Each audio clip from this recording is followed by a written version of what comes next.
Okay, welcome back, everyone. Welcome to our third session of the day. So we kickstarted the morning, spoke about how you venture out on your own after having a nice 9 to 5 job, and when do you know it's the right time, and how do you find clients, and all those good questions that our panel was able to share the learnings about. And then after that, we had Rosie Sherry talking about newsletters and overarchingly about community building, the amount of effort that goes there. I love that Rosie also delved into the tools and the hacks or workflows, you might call them, around how to, again, foster and grow your community, whether it be a newsletter or otherwise. Now, this third session of the day is all about productizing your services. So productizing services is relatively, at least for me, was a newer term that I had not heard about, I think about like until 8 months ago or 9 months ago. And since then, I've been diving quite deep into the whole domain of productized services, and it is incredibly fascinating around just the kind of business models and businesses that many entrepreneurs and designers have been building using this productized services framework. I don't know if you've heard of like services like Design Pickle, Design Joy. There are some of the more well-known ones. Design Pickle was, I think, is reportedly valued at like $20 million, having a team of more than 450 designers on their team, all remote and all remotely managed. Again, of course, I think designers in the audience might be conflicted about of course, the quality of design that comes out. But again, we are not the audience in many cases for those services. So all to say, we thought productized services would be a really interesting and a unique perspective to learn about for our community, because it's a relatively newer topic. We often choose between selling our time, our fixed budget projects with freelancing, or just straight away contracting all your hours to a company. So I'm really excited to welcome Tyler Gillespie. Tyler heads a company called productizemyservice.com. And Tyler, for the last 15 years, has been building service-based businesses. Recently, he built and sold a productized service business in the content writing space. And now he helps others, figure out and build their own productized offerings. So let's welcome Tyler. How are Hey, Tyler. you? Me. Good. How are you? Doing really Thank you great. for joining us. Oh, yeah? What? Where are you joining us from? So originally from Colorado in the United States, and now I currently actually live down south, so in South America in Colombia. So I'm based in Medellin, and this is where I've been working and building service businesses, like you mentioned. That's amazing. So you're like fully adopted the label, the digital nomad label. That's really incredible. Yeah, no, it's definitely been fun. I don't move around a ton, but I do have had the chance, fortunately, to travel around and see some cool places. But when I came to Colombia, I was like, this is it. So this has kind of been the home base, and love it.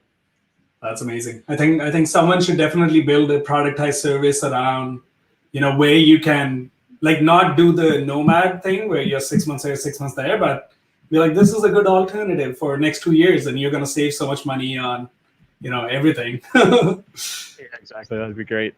Yeah, amazing. Well, I won't take up a lot of your talk time, and thank you so much for joining us. I'm really, really excited to hear a little bit about your journey, with your previous business that you built and sold, and how in general, folks in our community can productize their services. Yeah, no, definitely excited to jump in. And just so I know, Preet, we've got until 12, is that right? Yes. So we have about 20 minutes. And if we have time at the end, we might sneak in a few questions from the audience.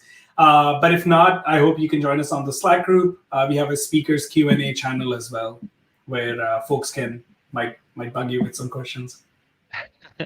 Cool. Well, I'm excited to dive in, and if you want, I can just start with the presentation, and there is a slide where I talk about my background as well, but I figure that may be a good point to start. So happy to jump in. Perfect. All right. So I'm going to go ahead and share my screen here. I put together a little presentation for you guys. So let me know when you guys can see that. Maybe you can just chime in, Preet. Just let me know that that's visible for you guys.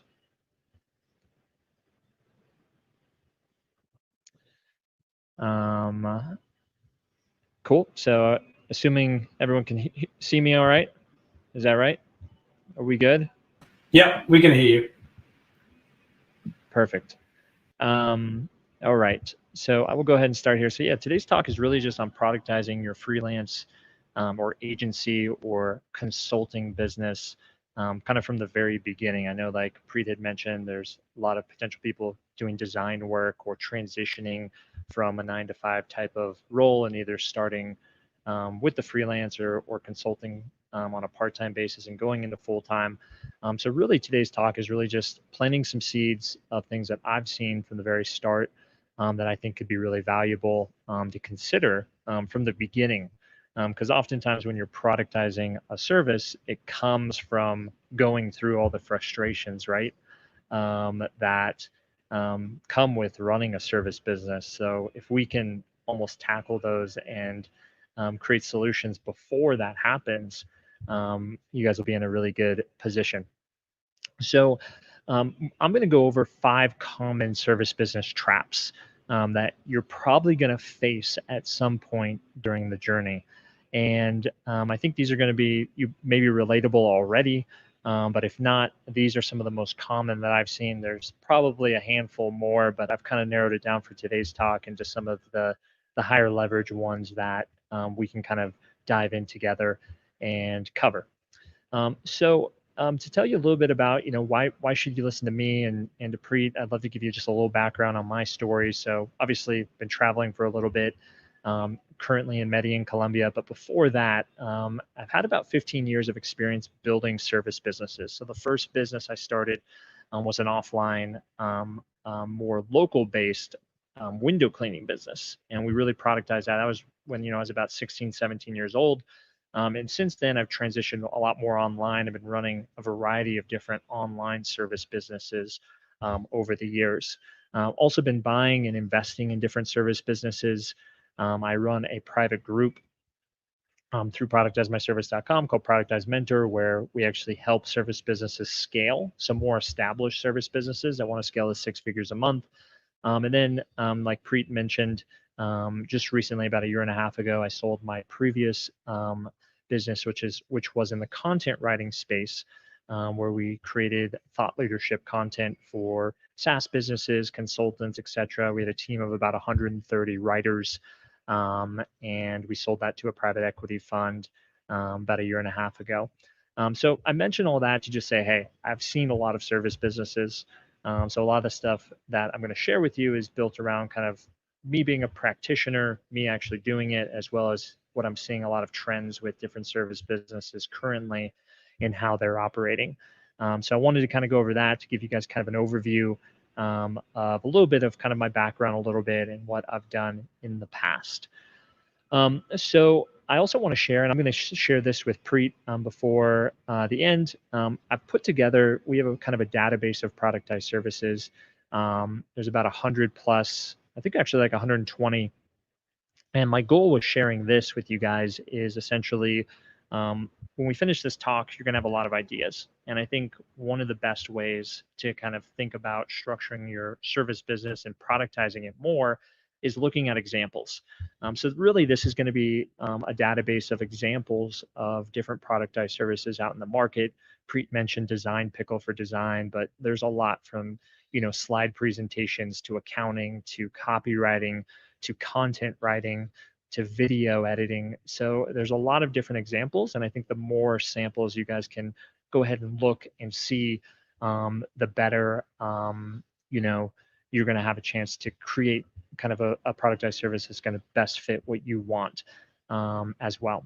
So what is a productized service? And I'd love for you guys to go in the chat. And I can answer questions at the end, obviously, but anytime through the presentation, if you want to put in a question or if I touch on something, just go ahead and put that in the chat, and we'll circle back to that at the end with a little Q&A. So I'm going to try to get through this as quickly as possible, but not go too fast, so we can cover that. So I put together a little description. This is how I look at a productized service. So a service business, productized service business is a service offering that is packaged with a set price, a very clear picture of what you're going to get, very clear value proposition, set deliverables, and as well a defined scope as well, and all delivered within a set timeline. So this might sound very familiar. When I'm typically working with service businesses, whether you have a graphic design service, a writing service, etc., my goal is to try to imagine what, you're selling your service just like someone is going on Amazon and buying a service right off the shelf online. And it could be local as well, but Amazon's a good kind of visual. What would it take for someone to just buy your service just like they're buying something on Amazon.com? So I want to pull this up here. These are a product that I love, vegan cheddar macadamia nuts.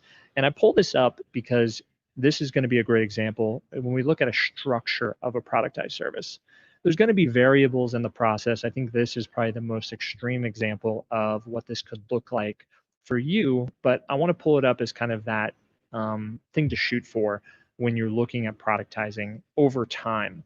And some people might get closer to this out the gate, which is great, or it might be something you work and chip away at. So when we look at this, it's a very clear picture of what you get. You also have a very clear description, or more descriptive pictures of what you're going to get on the left-hand side. We also have a very clear title of the thing is of what we're purchasing. We have a very clear description or ingredients. And again, all these can be applied if you're selling a design service. What does the design service look like? What is the title?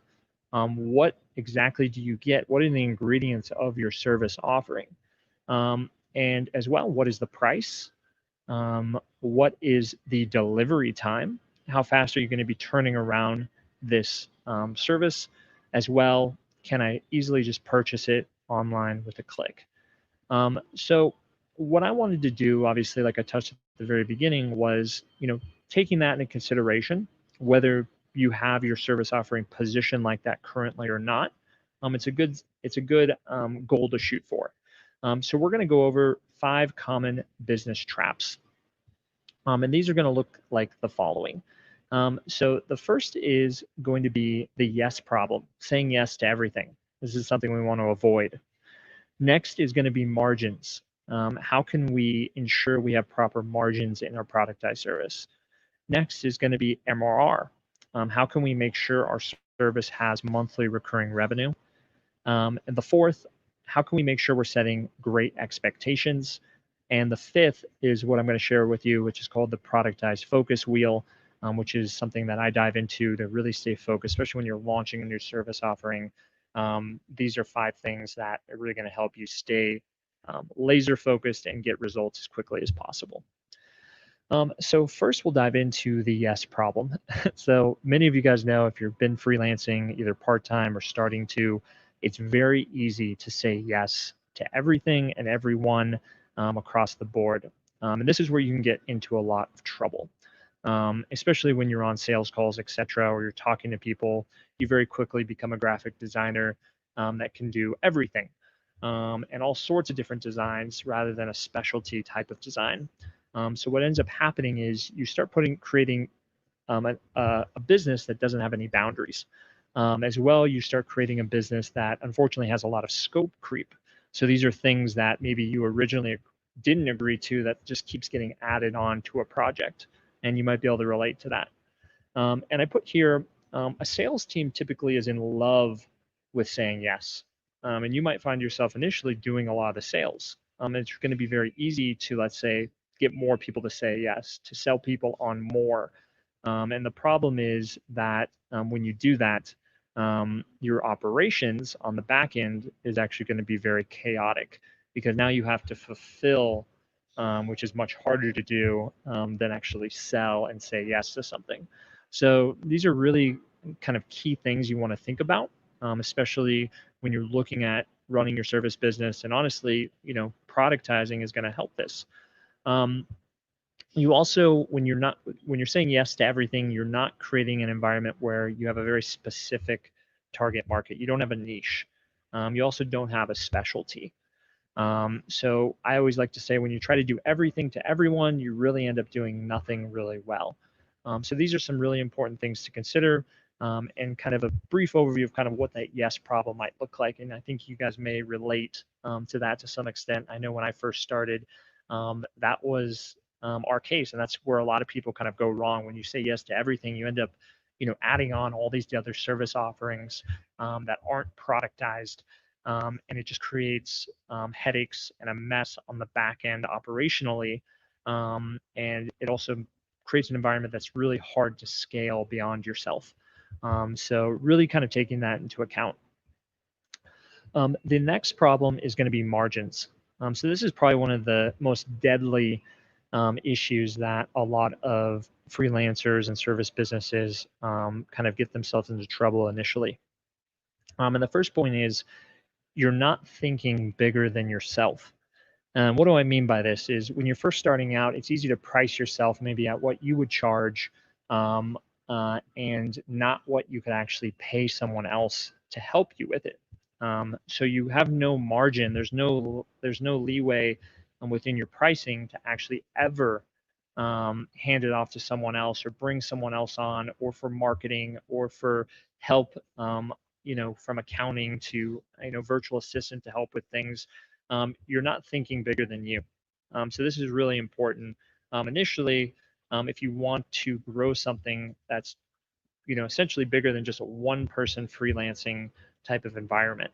And if that's what you want, that's amazing. You don't need to worry. But eventually you'll find out that, when you want to grow, even if you want to spend money on marketing, this is going to be a big issue.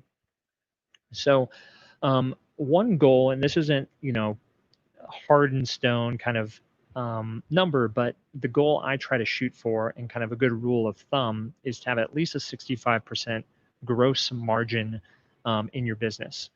This is going to be something to consider here, that you want to have kind of baked into your pricing. So for example, let's say you're selling a design service, or you're a graphic designer and you sell Facebook ad designs for $100 each.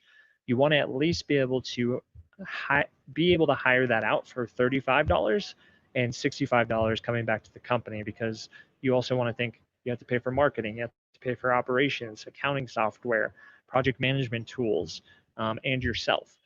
So thinking like this from the beginning actually really, really helps.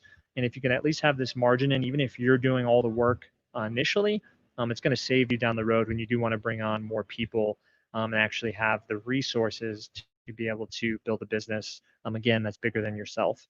And when you don't do this, you're going to find yourself trapped, and you're going to find yourself in a very tight position, because you've sold X service for X price, and now you're going to either have to raise prices, you might lose customers. And again, this is an evolution a lot of people go through. But again, how can we prevent some of these things from happening from the beginning? And again, building margins in to build out your team down the road. So these are going to be really, really important things to look at. Next is going to be MRR. So this stands for monthly recurring revenue. So this is going to be a huge part of building a sustainable service business or freelance business, whatever you guys are creating. And what happens when you can actually implement monthly recurring revenue into your business? So instead of selling, let's say, one design one off, you're selling designs on a monthly basis. To Pret's example of Design Pickle is a great example of this. They have an unlimited model, but there's also other models that aren't unlimited, but you're getting access to their design team for a monthly rate. So Design Pickle, they don't have what looks right here, what a lot of service businesses and freelancers have, is these huge peaks and valleys.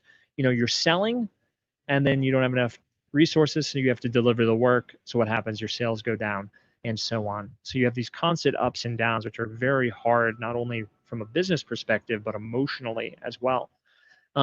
And by implementing recurring revenue, what you're going to end up doing is you're going to create a lot more sustainability. You have more consistent revenue over time. It's going to give you predictability in your business model. Now you actually know I'm going to be getting X money. Next month I can now hire, I can now do X marketing, and it creates a much more sustainable model. So when we look at MRR, a couple things that I look at is ensuring that at least 75%, and this is a goal initially as well, of your revenue is recurring revenue. So this is kind of the goal I want to shoot for. You might have some one-off projects or some one-off kind of entry level kind of offers. You might get someone in the door. Maybe you do a one-off design at the beginning. They love it, and then you sell them into a recurring kind of design service or design package on the back end, for example. And this could be applied even if we're talking about writing or video editing. I mean, any of these creative services, you can structure in a very similar way. But the goal is to have a minimum 75%. Obviously, the ultimate goal, 100% of your revenue coming from recurring revenue. But again, kind of building up to that. That's going to give you guys a ton of confidence in kind of the model, cash flow, as well. It's going to make your business a lot more valuable. A business that has one-time revenue versus a business that has recurring revenue is going to be drastically different down the road, especially if you ever want to sell your business, looking forward in the future. The next point we're going to make here is the art of expectations. So this is something that a lot of service businesses get wrong, and I think it stems back to that example of Amazon, right? And positioning your product just like you're selling on Amazon, because when that's really clear, the expectations of what a customer gets and what they're going to get is so clear that it's hard for them to get angry, versus the other option when you're saying yes to everything. The customer might be happy initially, but then it's going to be very chaotic on the back end because their expectations and things are changing and you can't deliver everything. There's no clear price. There's no clear deliverability time. And that's really what stems. Angry customers really come from the expectations not being aligned. As well, what's going to happen when you have angry customers is you're going to have a high churn rate. So people aren't going to stay with you, or they're not going to want to do business with you again. This all really comes from, like I mentioned, saying yes to everything at the very beginning. So we really want to be careful about that. It also comes from bad onboarding. So let's say you do sell a design package. How is their experience from the onboarding perspective? So having a really great onboarding, which gives you a chance to kind of bring clarity to how your service works, what they're getting, when they're getting it, or reiterating these things is really, really important. As well, things I've seen really help with expectations is also using a sales script, and obviously a sales script, an onboarding script as well, which I mentioned here. And that's really going to lead to just more consistency for long-term growth, because when you have great expectations, customers are going to stay on with you longer, and what we would call like lifetime value is going to increase quite a bit. The last part of the 5 common service business mistakes is going to be the focus wheel. So typically when you're starting out, you'll notice a lot of people are kind of all over the board. They're trying to target a ton of different people. They have a ton of different offers. They might have multiple funnels.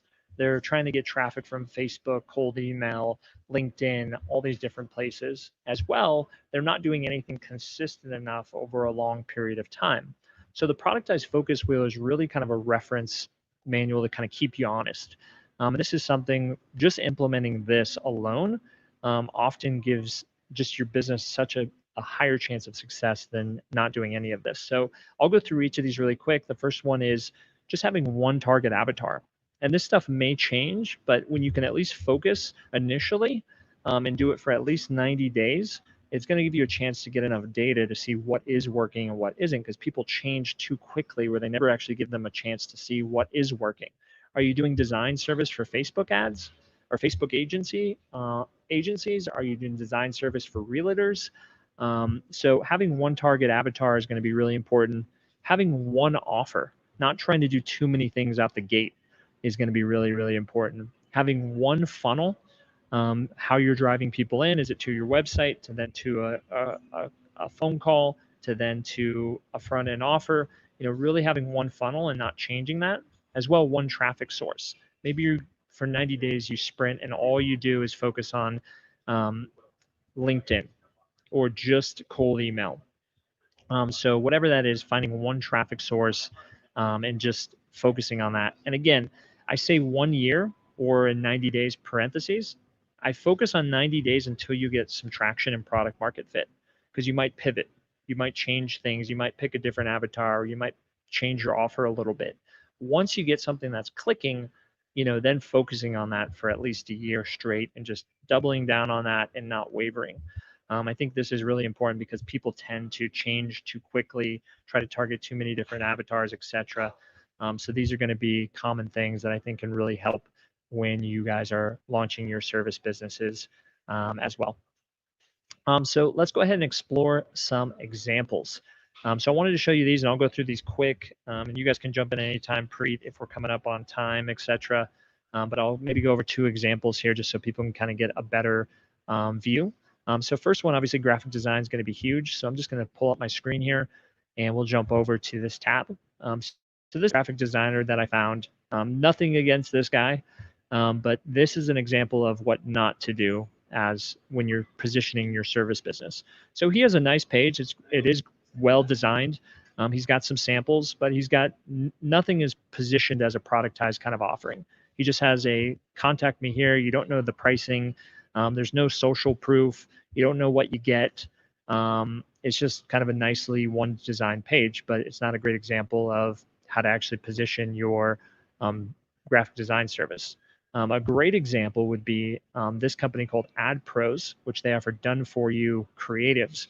You can see here very clear what you get, what it is, the option to book a call, some great information on what they do, some great samples, clear process of what you'll be taken through, and then as well, very clear pricing. Literally, what's cool about this site, you can literally drag drop. I want 50 ad creatives, or I just want 10 ad creatives, and you can literally just order right on the website, click through, and get started on purchasing your ad creatives right there. So that would be a great example of a graphic design productized service. Another example that I would look at, if we look at copywriting, because that's a very common one, is this is going to be a bad example. So copywriting service, we have literally, to even get pricing, you have to put in your first name, last name, email, and website. It's not clear what they do as well. It's not clear who they're targeting. They're writing business, they're writing newsletters, so they're all over the place. They're saying yes to everything, like I mentioned before. And if we jump over to a service called Copywriting Crew, on the other hand, this is a great example of a productized content writing service. So very clear kind of what you get, how it works, samples. So they've got some great drop downs. You can choose exactly what you're looking for, set price, clear deliverable and timelines, and literally they got video and then an order button right there. So back to that Amazon example, this is pretty close, right? In their own way, one click, you have all the information you need, and you can just buy right on their website. So those are a couple examples there. I think some action items that I think you guys can take when we look at how to implement a lot of this stuff that we just went over today is the first thing, how can we say yes to less? How can we stay more focused on our offering and not trying to sell everything to everyone? So really take that into consideration. The next is shooting for that 65% gross profit margin. I think that out the gate will set you up for success to actually build a business and many of the other moving parts that you need to actually run this for the long term. Next is, of that revenue, how can we make sure we shoot for that 75% of it being recurring? So what part of your offering do people need on an ongoing basis? Is it monthly? Is it every couple months, every quarter? So thinking about that. The fourth is really trying to set clear expectations and having a clear onboarding process. That's going to really help bringing on new customers and prevent angry customers, prevent people from leaving. And lastly, focusing on that focus wheel. Remembering, not trying to be everything to everyone, having a clear funnel, a clear avatar, one traffic source, and doing that for at least 90 days before you change what you're doing. So I'd love to open this up to Q&A now. I know I kind of ran through this, but I'd love to kind of hear your questions, what you guys are working on. If you guys have any specific questions about this productizing, I'd love to jump into that. And then as well, if you guys want to follow anything that I'm working on here, that's my contact info. But I'd love to, I guess, turn it over to Preet and we can jump into some Q&A as well.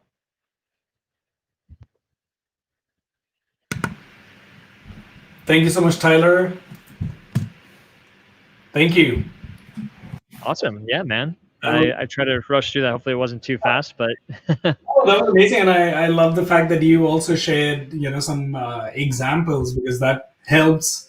Again, it's relatively quite a new model / framework for many of us. Yep. Who've traditionally been either trading their time directly as a freelancer, or you're just selling like big projects in a chunk, right? Like, I'll design a website for X amount of dollars, and then that ends there. Right? So this is a really scalable, plus I think a really interesting model that I think many folks would now be experimenting. There are a few questions coming in. We don't have a lot of time. A few of these questions are very tactical, so I'll quickly go through one or two of those. So Ben is asking, do you recommend any platforms to run these things? So, the backend operation side, are you using a platform, or is it all hacked together?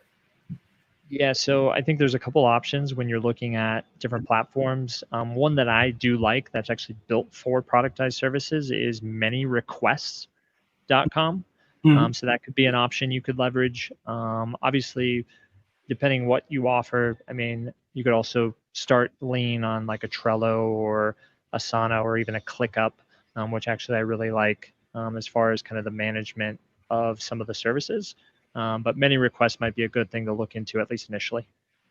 Cool, thank you. A lot of appreciation coming in for you. A lot of folks loving that the talk was really practical, really helpful, and insightful.